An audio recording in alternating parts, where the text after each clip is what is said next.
Welcome back to my sharing space. Today, I want to sit down with you, not to read dry numbers from a financial dashboard, but to tell you a story. It is a story about our wallets, about our daily meals, and about a silent but fierce battle taking place within the American economy, a battle whose impact ripples into the financial corners of every single one of us. Today is a special day in December, as the Consumer Price Index report, or CPI, for November has just been released. You know, November is a transitional time, the moment we start bustling to prepare for the year-end holidays. And right in that chilly atmosphere, the inflation number heated up, becoming the center of all attention. Imagine the economy as a giant ship trying to dock safely after a price storm that has lasted for the past few years. We, the passengers on that ship, are all waiting for the captain, which is the Federal Reserve, or the FED, to announce that the storm has completely passed and we can breathe a sigh of relief. But this November report is like a sudden headwind, reminding us that the journey to the finish line is still quite arduous. According to the data just released, the Consumer Price Index in November increased by 2.7% compared to the same period last year. This number might not sound too large if compared to the peak of inflation in previous years, but it carries a very important message. Inflation is still there, stubborn and refusing to leave. Let me explain this 2.7% figure a bit more clearly. Picture it this way. If last year you went to the supermarket and bought a basket of goods for $100, then this year, for that same basket, you have to pay about $102.70. It sounds like just a few loose coins, but when multiplied by thousands of living expenses, rent, and utility bills, it is a real burden. And it is worth noting that this number has increased slightly compared to October, showing that the momentum of declining inflation is stalling. So, who is the main culprit in this story? I want to draw your attention to a familiar but extremely unpleasant villain, which is housing costs. In the November report, housing costs continued to rise. This is the largest expense in the budget of almost every family, and it is like a heavy rock dragging the inflation index from dropping any deeper. Even though gas prices may fall at times and clothing prices may go on sale, rent and shelter-related costs just keep creeping up, or if they decrease, it is at a snail's pace. Economists call this data lag, but for us, the people paying rent every month, it is a worry right before our eyes. Besides the housing story, we cannot fail to mention eating and drinking. I believe every one of us feels this every time we step into a market or supermarket. Food prices in November also recorded an increase, especially the price of eggs, milk, and some essential items. Sometimes I ask myself, why do global oil prices fluctuate, technology prices change, but why does the price of a carton of eggs in the supermarket just keep going up? It is a combination of many factors, from transportation costs, climate change affecting crops, to high consumer demand at the end of the year. But the story does not stop at just rising numbers. It is also a story about psychology and expectations. When this report was released, it put the central bank in a very difficult position.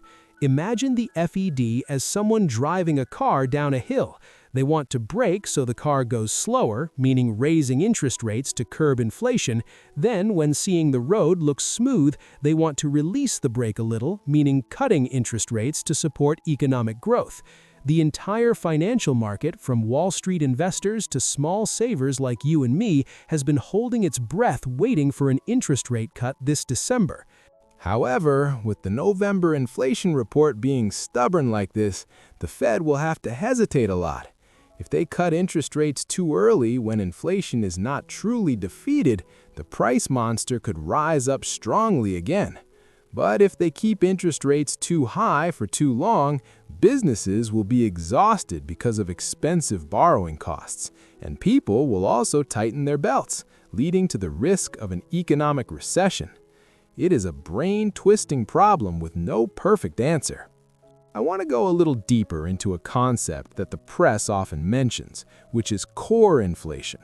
This is the inflation index after removing food and energy prices, two things that naturally fluctuate very erratically. Core inflation in November remained at about 3.3%. This number is higher than overall inflation, and it shows that price pressure has crept deep into the economy, into services like car insurance, medical costs, and entertainment services. This is like when you are sick. Even though the high fever is past, your body still aches dully and cannot fully recover yet. The persistence of core inflation is the reason why policymakers cannot yet declare victory. So, amidst that complex macroeconomic picture, what does this story mean for the lives of you and me? Why do we have to care about CPI increasing 0.3% in the month or 2.7% in the year? First, it directly affects the purchasing power of the money in your pocket. Even if our salaries might increase a little at the end of the year, if the rate of salary increase does not catch up with the rate of price increases, then in reality, we are getting poorer. The feeling of holding $500,000 to go to the market now feeling much lighter than a few years ago is a very real and very painful feeling. Second, it affects major financial decisions. If you are intending to borrow money to buy a house or buy a car, high interest rates anchored by inflation fears will make your monthly installment payments heavier. Conversely, if you are a saver, high interest rates might be good news in the short term, but in the long term, inflation will erode the real value of those savings.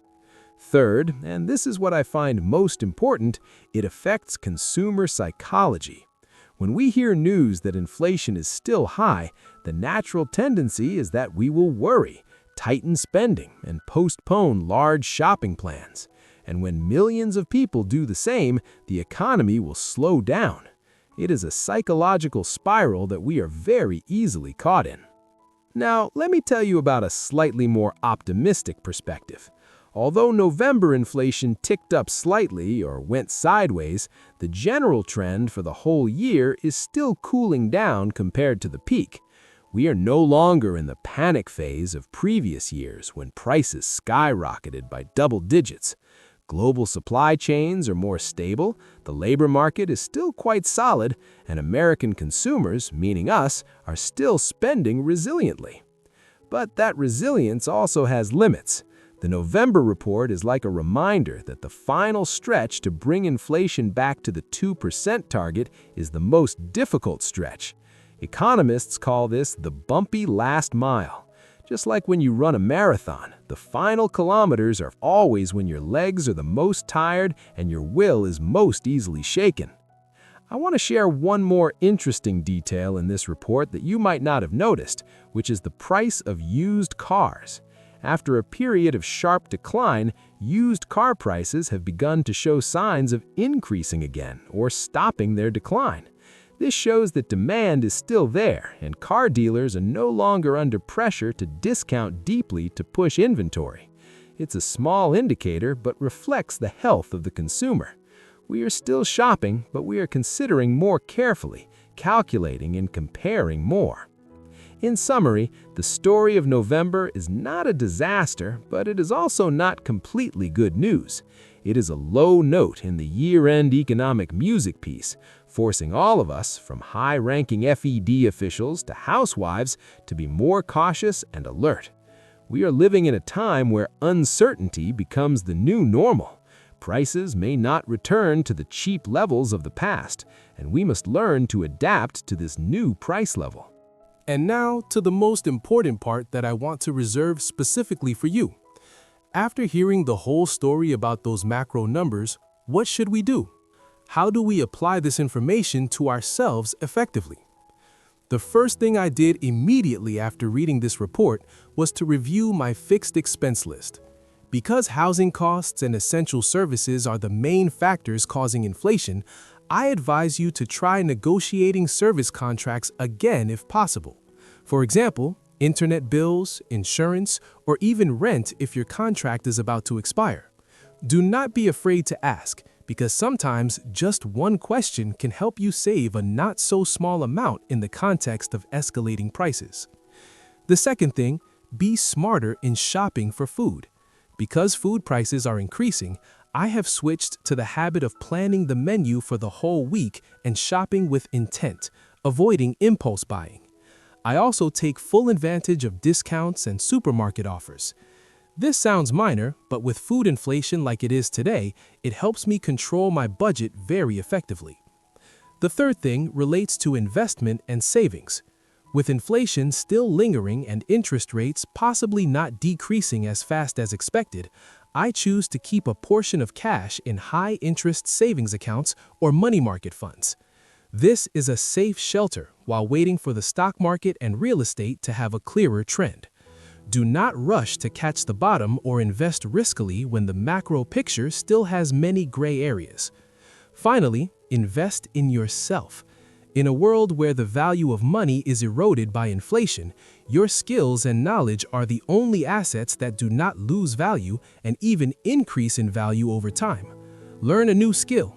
Improve your work productivity so your income can grow faster than the rate of inflation. That is the most sustainable way to win. Thank you for listening to my sharing today. I hope the story about the November CPI index does not make you worry, but on the contrary, helps you have a clearer, calmer view to make wise financial decisions for yourself and your family during this year-end season. If you find this information useful, do not hesitate to share it with friends, relatives, or leave a line with your thoughts about the price situation where you live. Your interaction is the biggest motivation for me to continue these close financial stories. I wish you a very peaceful day and skillful management of your wallet. See you again in the next episode.